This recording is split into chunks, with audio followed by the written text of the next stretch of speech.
Hey, what's going on? Well, we've got another Cadillac in the shop. It says a 65 convertible. I know we did one last year, the rusty one that Justin brought us. That one we showed you notching the frame and installing a chopping block front end on it. This one we're keeping things really simple. Customer just wants it on air. So we're just going to do stock suspension, no notch in the rear, see how low it gets, show you what's involved with getting front pockets cut out for a 7-inch airbag so it lifts and rides nicely. And then we'll cover setting up the trunk with a convertible top and all that. So let's get it on the rack and get it apart, and we'll show you everything it's got going on. All right, I think we've covered most of this stuff in previous videos, but I can't remember if we've done a 65 through 70 Cadillac with just stock suspension before and documented it. So let me show you what all's involved. So front suspension's disassembled. We are going to cut the front spring pockets basically along those lines and then grind back until basically this whole lip is flush with the inside of the spring pocket. That'll open up usually a seam along here where there's a couple layers that sort of are close to each other. When they're rolled over down here, they end up meeting up. So if there's a gap there, we'll go ahead and weld that edge up and then grind it back so it's still, there's no chance of anything kind of separating or whatever over time. So that'll give us room for the 7-inch Slam Specialties bag. On the bottom, on the lower control arm, we're just gonna take this hump and we're gonna cut it completely off. So just de-hump it, and then we'll be welding our new plate right on top of the arm. With that combination, our upper bracket and the 7-inch bag and this cut down, this will basically lay down to the point where the steering and the tension rod are essentially just about to touch the frame. You do have to lose the sway bar with this setup. It's not that big a deal. The car still drives great. I think they drive better on bags with no sway bar than they did with a sway bar on stock springs. So, I mean, your opinion's your own to have, but that's how I feel about it. So that pretty much covers the front. Moving to the back, we've done the same thing that we're talking about with the front. So we took the hump off of, let's see if I can reach it, there we go. Took the hump off of the lower coil spring perch so that our bracket is going to be able to just rest on top. And then we provide a big washer that basically sandwiches down here, and then you run a bolt all the way through up into the bag. So now we've got a place for the bag to roll onto, and it just bolts into place. You've got a little bit of, there's not a lot of wiggle room when that washer is locked in, but basically you can kind of position the bag, keep it away from your exhaust if you happen to be lucky enough to have exhaust that isn't in the way. Aside from that, we will be, looks like we already got them. There's some bump stops down here that we got rid of. There's a snubber plate that sits right on top of the pinion on the axle that we removed. And there's a little rubber bump stop right back there that we got rid of as well. Aside from that, the upper bracket rests into the spring pocket area. We're gonna drill a hole up centered to go into the body of the car. That'll center up our location for the airline to come up through. So basically with that hole, we'll go into the trunk with a hole saw that's just a little bit smaller than this. That'll give us room to run the airline up and also get our tools down to tighten up the all thread that's gonna hold this upper cup in place. If you don't go up into the trunk, it is just super tight for space to try to get the all thread tightened down, and then routing your airline is just a nightmare. So we've found it's easier, go up through there, you end up with about 1.5 inch diameter hole in your trunk floor. You can weld that back up when you're all done if you want to. We just basically, we run the airline up through it, then we patch it up with some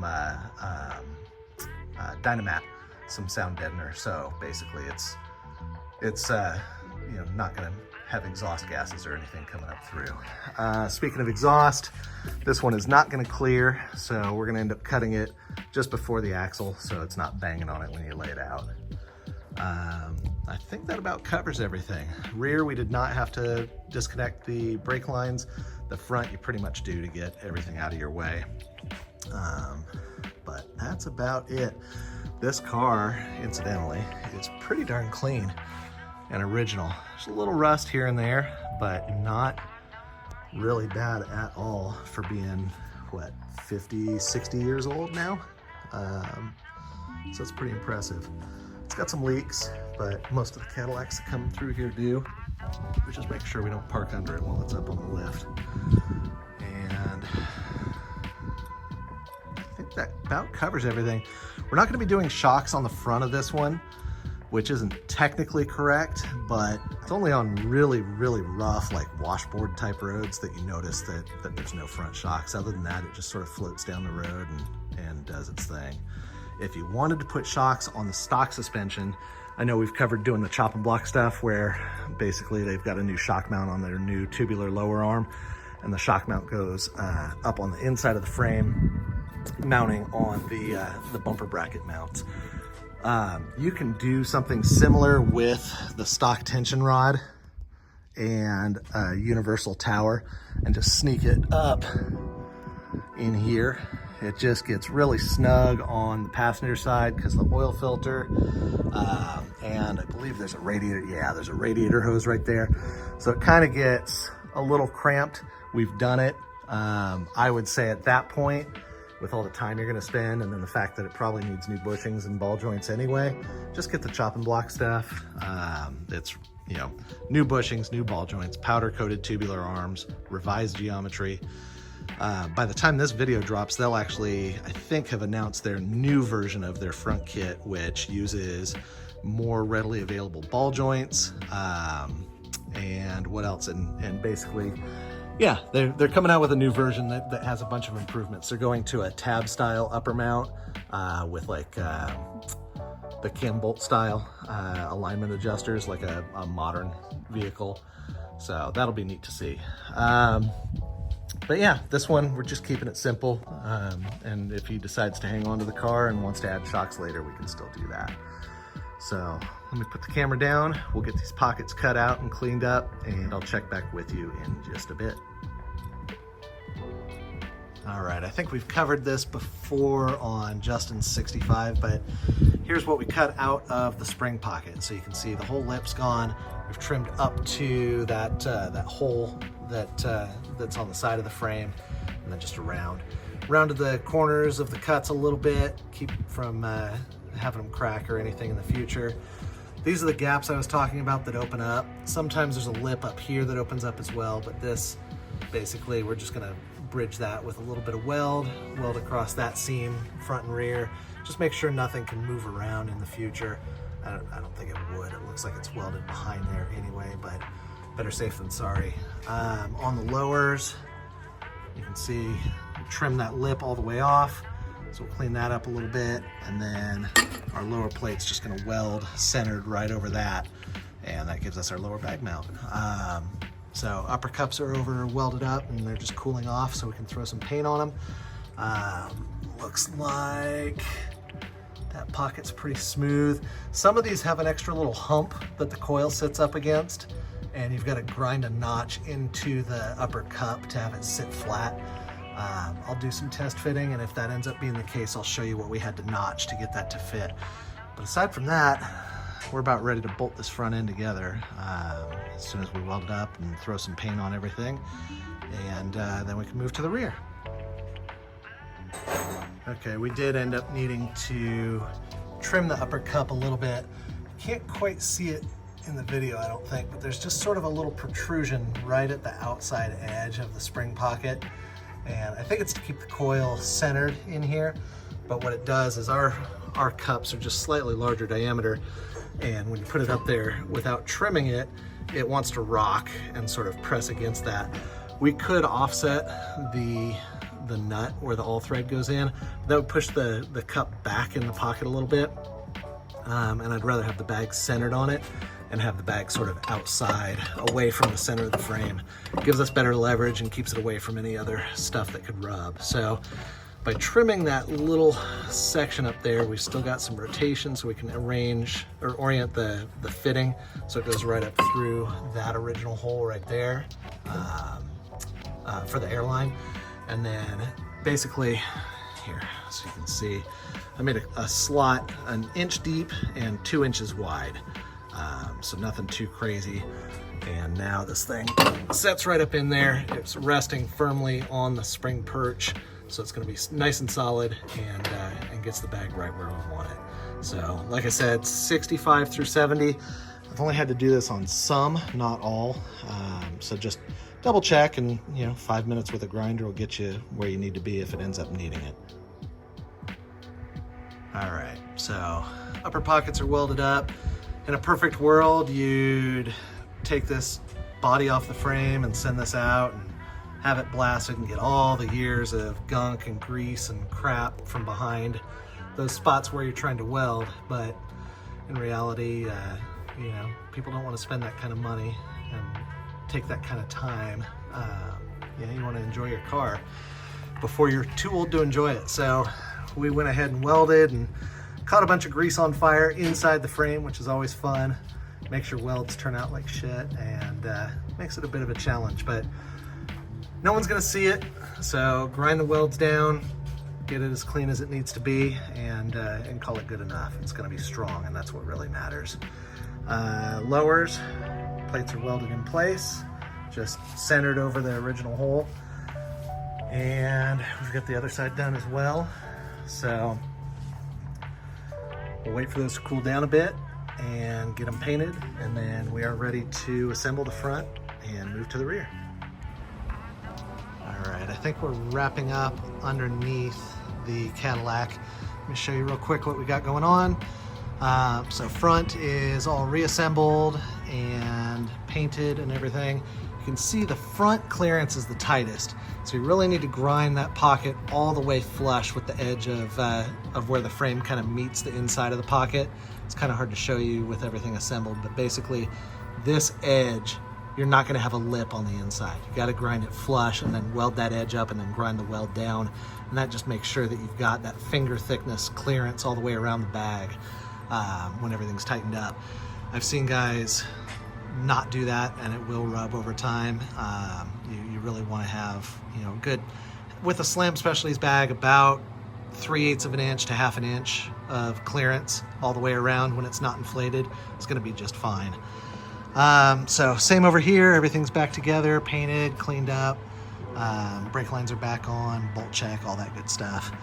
Moving to the back, we'll show you.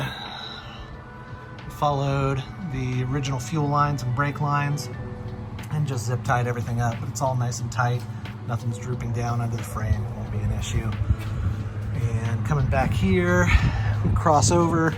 Woo. All right, so I'll show you in the trunk how the upper brackets are secured. Can you turn that fan off? Thanks. So the uppers, basically we've got a little reinforcing plate that goes on the top of the spring pocket that has an extra hole in it for the airline to pass through. So I'll show you in the trunk how we secure it and then how we seal that up. On the lower, on this one, we just cut a little plate for the bottom. Usually we'll just weld these, but I had some plate stock lying around, so I just put a big plate washer on the bottom that goes up through into the bag. On the rear of this, Tony had some airlift bags, so we went ahead and used those on the rear of this. Save him some money, and it doesn't make as big a difference on the rear of these cars. Factory shocks are back in place. Cut his exhaust. He can put a turn down on it if he feels like it. Same over here. Everything's just bolted in, painted up, as clean as it needs to be. As far as plumbing, we've got the compressor solenoid right here. And then all the wiring runs up into the trunk through a couple of holes.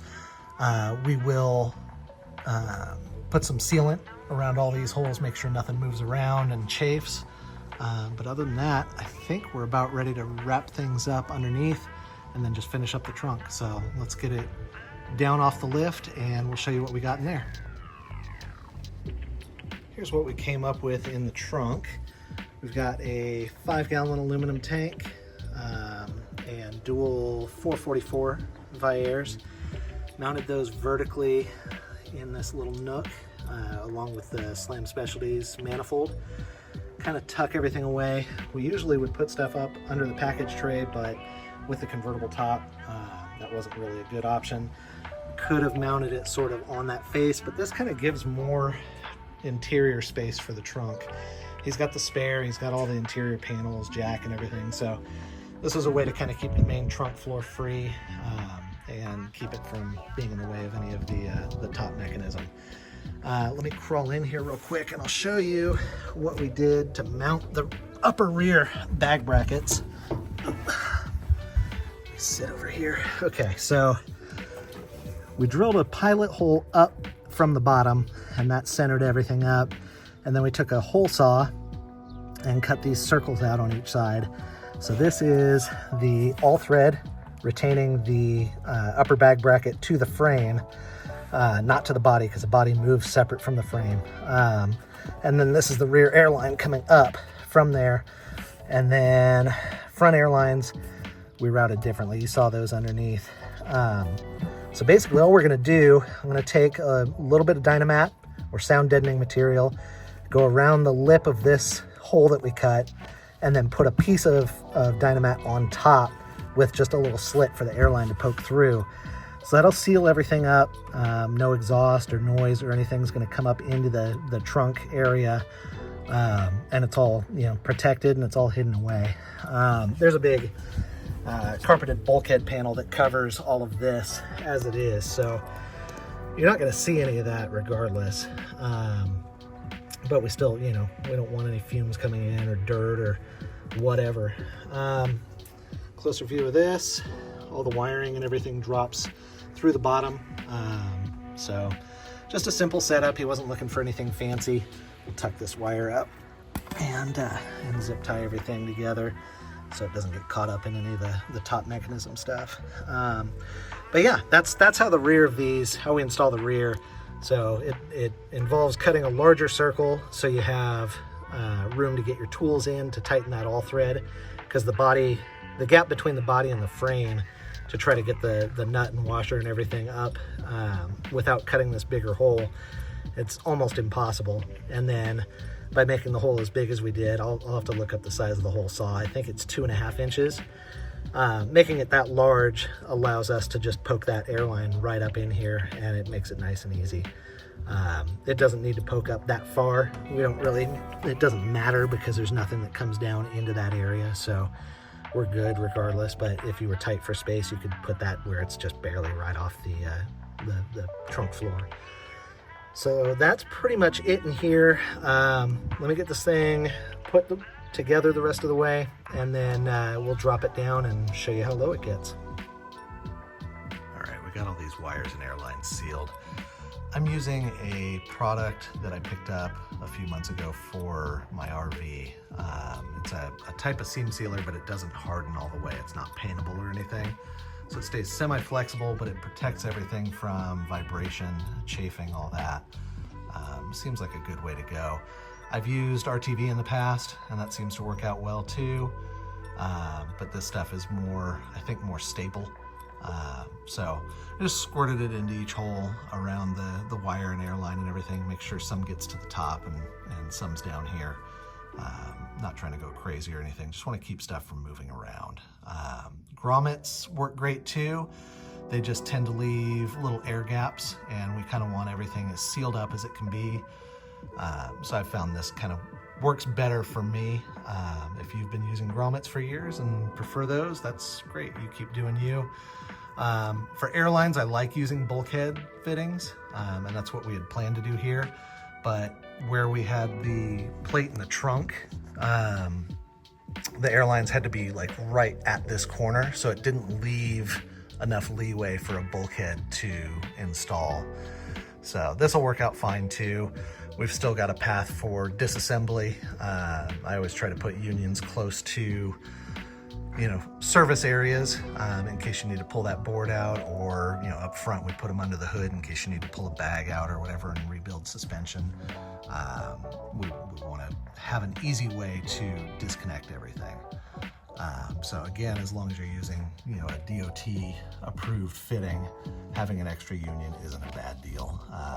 This thing sat up overnight last night and didn't leak down, so I'm not too worried about an extra couple of connections as long as they're good quality fittings. We grounded back here on a factory, I think this was an exhaust hanger bolt originally. Just ground the frame down to bare metal, bolted everything down and then painted over it so it won't rust or anything.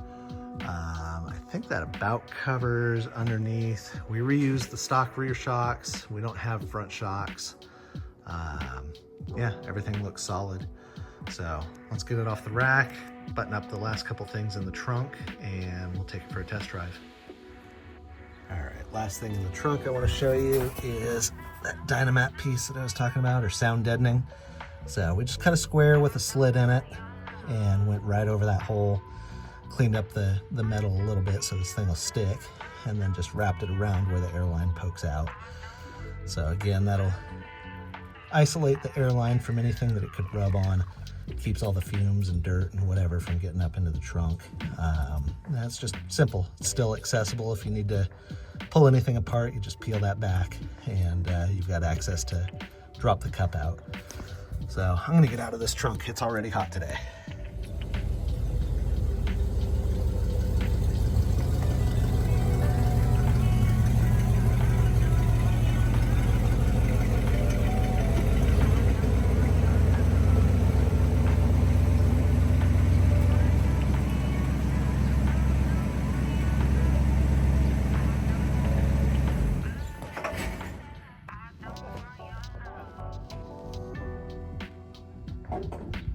Maybe we'll edit that out. Probably not though.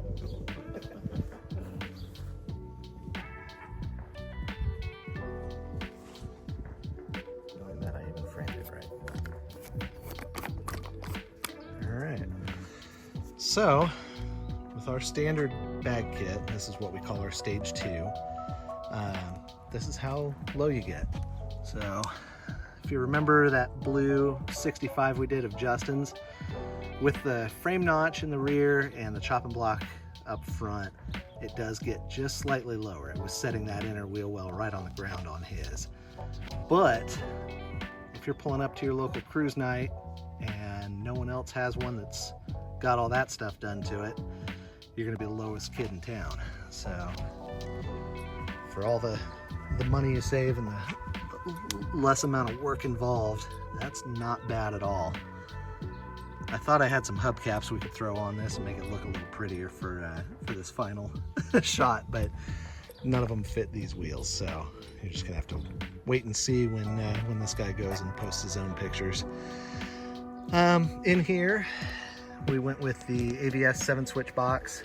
We just wired it up under the seat so he can tuck it away when he's at a show or whatever, and no one's gonna be playing with the switches. And I already showed you all the trunk stuff, so I think we're about ready to call him and have him come get it. Pretty darn good.